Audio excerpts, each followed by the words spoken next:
ఆలయం నిర్మించి ఇవ్వమని కోరాడు. అందుకు నియమం ఏమంటే తానొక బాణం వదులుతానని, ఆ బాణం ఎక్కడ పడితే అక్కడ తనకు ఆలయం నిర్మించాలని.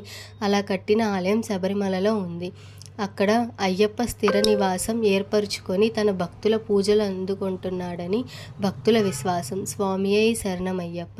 శబరిమలై ఆలయం గురించి తెలుసుకుందాము. ఈ ఆలయము 5 శాస్త్రాల ఆలయాలతో ప్రసిద్ధి చెందినది. అరణ్యాల మధ్యలో శబరిమలైకి ఎదురుగా ఉన్న పొన్నంబల మేడలో అయ్యప్ప స్వామి జీవన్ముక్తునిగా ఉంటాడు. శబరిమలై అంటే శబరి యొక్క పర్వతము అని అర్థం. అంతటా అయ్యప్ప ఈ పర్వతముపై కల అయ్యప్ప స్వామి దేవాలయము భారత ప్రసిద్ధి చెందిన అధిక జన సమ్మర్దం కలిగిన దేవాలయాల్లో ఒకటి. ఈ దేవాలయమునకు మాలధారణ చేసుకొని 41 రోజులు నియమాలను పాటించిన భక్తులు కార్తీక మాసం నుండి సంక్రాంతి సమయం